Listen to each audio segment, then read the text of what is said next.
Halo rekan semua, apa kabar? Mudah-mudahan rekan semua dalam keadaan sehat walafiat, lancar semuanya, tak kurang satu apapun.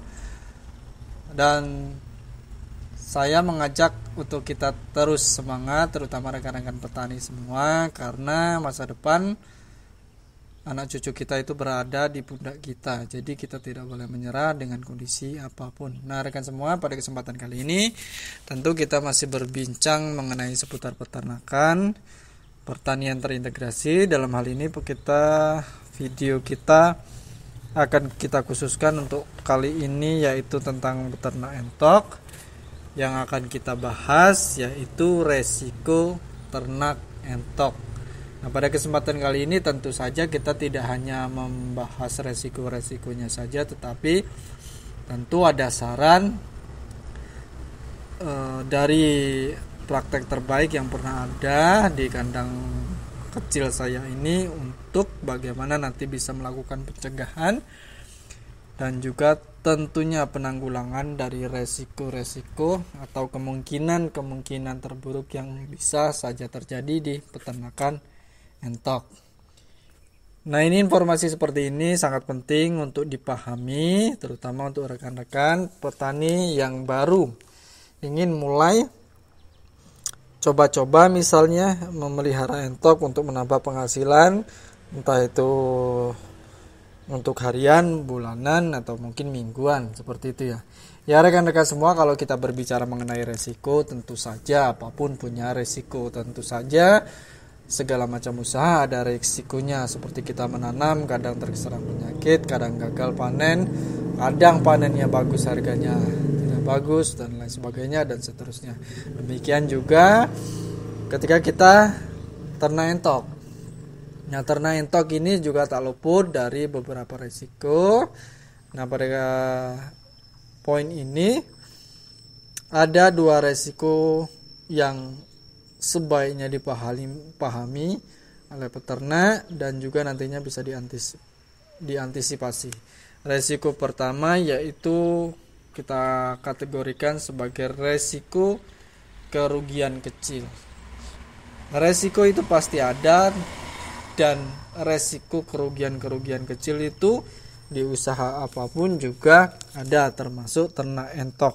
Nah, yang tergolong resiko kecil ini misalnya menurut saya bisa kita kategorikan misalnya seperti ini. Kita mengeluarkan modal besar tetapi keuntungannya kecil atau harga jualnya kecil. Nah, ini resiko seperti ini menurut saya kerugian yang masih bisa dikategorikan kecil. Misalnya untuk memelihara satu ekor entok kita membutuhkan modal 50.000, tetapi ternyata harga jualnya cuma 52.000, hanya selisih 2.000, seperti itu. Nah, ini risiko-risiko seperti ini tergolong ada dan masuk kategori risiko kecil karena ya dampak kerugian atau dampak resikonya tidak begitu besar, dan ini ya bisa ditoleransi, ada toleransinya seperti itu.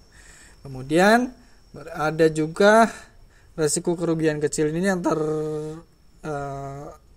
yang berasal dari kematian akibat keteledoran kita, kematian acak ini akibat keteledoran kita sebagai peternak. Misalnya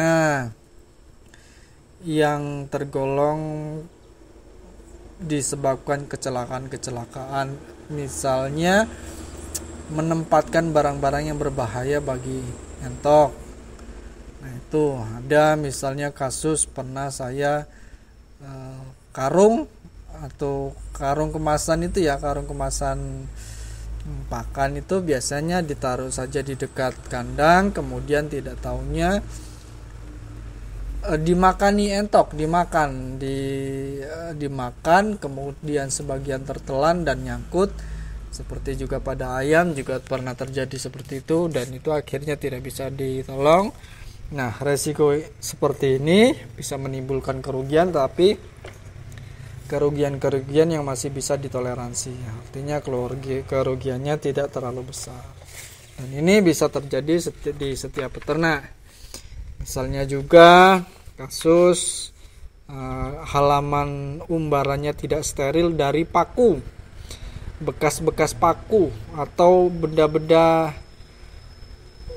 keras tajam dari besi seperti itu ya, yang bisa tertelan oleh entok dan itu mengakibatkan luka di bagian dalam, dan itu bisa menyebabkan entok tertentu sakit kemudian tidak bisa diselamatkan. Ini juga pernah terjadi terutama di masa-masa awal saya melepas entok, saya memelihara entok itu seperti itu. Jadi bekas-bekas paku di kandang ya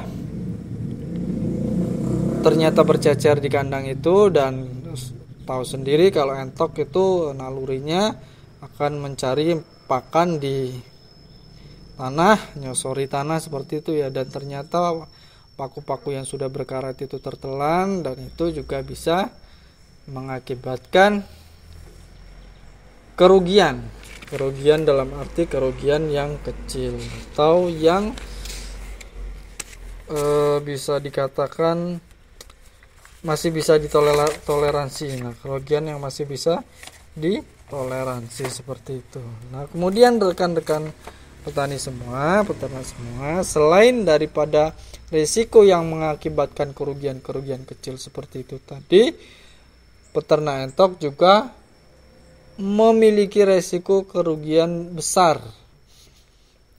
Kerugian ini yang kadang-kadang atau bahkan di masyarakat umum kita itu menjadi momok yang membuat masyarakat atau petani atau yang lainnya itu enggan untuk beternak entok. Yaitu salah satunya misalnya gagal panen. Gagal panen itu misalnya dari telur dan minti. Telurnya misalnya gagal panennya karena dipecah, karena kerusakan telur seperti itu. Terus ada juga sering juga terjadi di peternak itu tidak menetas atau daya tetasnya itu sangat rendah. Kurang dari 50% itu sudah termasuk daya tetas rendah, dan hal seperti ini termasuk risiko besar karena nanti akan sangat mempengaruhi jumlah populasi. Dan yang paling risiko yang bisa mengakibatkan kerugian besar adalah serangan wabah penyakit. Nah, ini kalau kita berbicara mengenai resiko ternak entok. Serangan wabah penyakit ini seperti kita tahu di unggas itu menurut saya itu sama ya virus flu burung lah seperti itu ya. Di unggas bisa ayam, bisa bebek, bisa entok, dan itu menyerangnya itu sangat cepat. Begitu satu ada gejala itu biasanya langsung menyebar di seluruh kandang dan bisa mengakibatkan kematian populasi satu kandang penuh. Biasanya seperti itu, dan itu memang kebanyakan jarang bisa ditangani, dan kalau kejadian biasanya mengakibatkan itu nanti putus mata rantai, kemudian akhirnya habis semua ternaknya dan harus berhenti terlebih dahulu baru mulai lagi biasanya seperti itu. Nah, itu resiko terbesar di ternak entok, terutama yang bisa memberikan kerugian-kerugian cukup fantastis, cukup fatal. Kalau kita alokasikan modal sebelum misalnya katakan saja 10 juta dalam peternakan itu, bisa saja 10 juta itu hangus dalam satu periode karena adanya serangan wabah penyakit pada unggas. Nah, seperti itu. Nah, itu tadi resiko-resiko yang mungkin saja bisa terjadi pada setiap peternak, khususnya peternak entok ya rekan semua.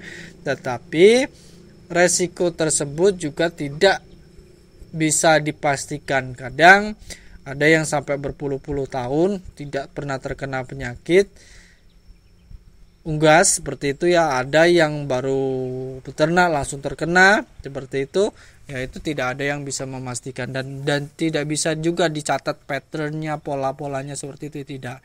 Seperti saya beri contoh saat beternak ayam dulu ya, waktu saya belum mengkondisikan beternak entok, ayam saya saat menangani ayam itu puluhan tahun saya jarang sekali terkena penyakit.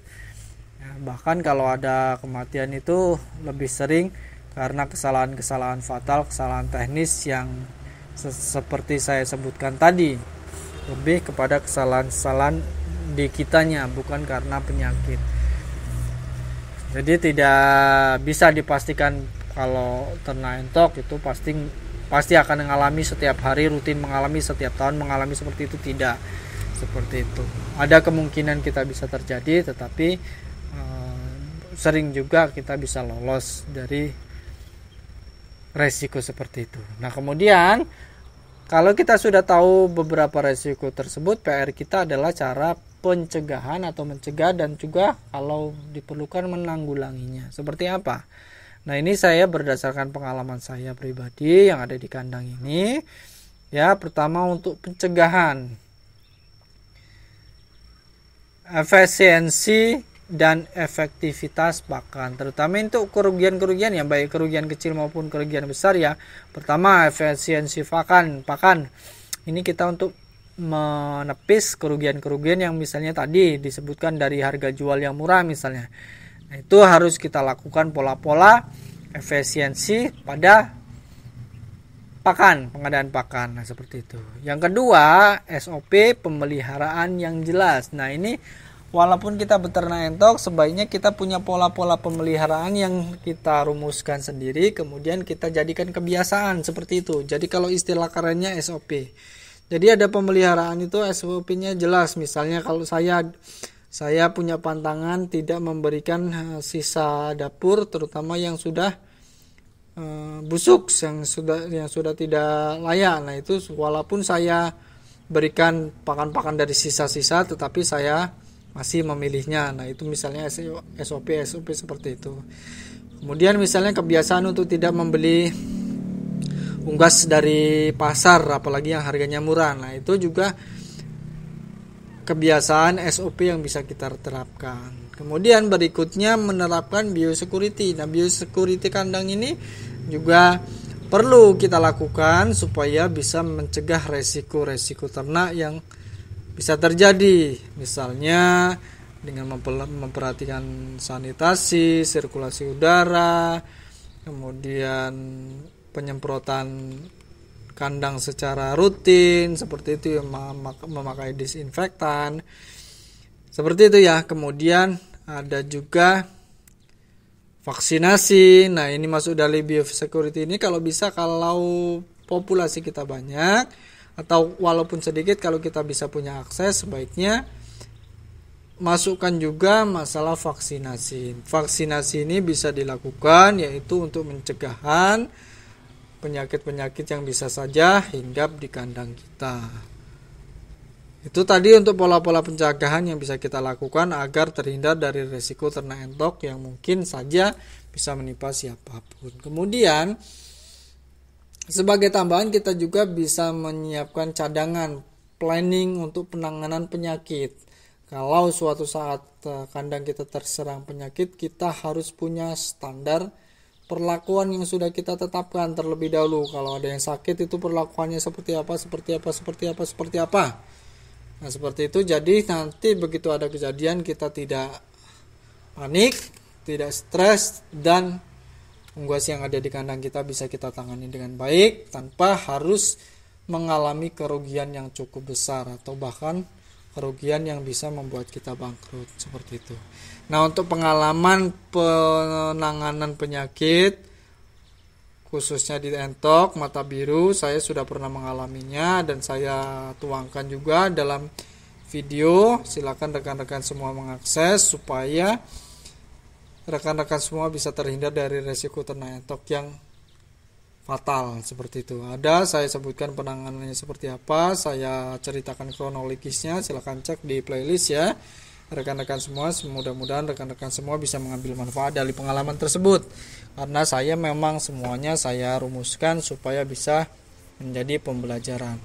Nah, itulah tadi rekan-rekan semua sedikit pembahasan kita tentang resiko ternak entok. Mudah-mudahan bisa bermanfaat. Terima kasih telah mengikuti video saya sampai selesai. Mohon maaf kalau ada yang kurang berkenan, baik dalam penyampaian maupun isinya. Sampai di sini, sampai bertemu pada video selanjutnya. Salam sukses. Terima kasih.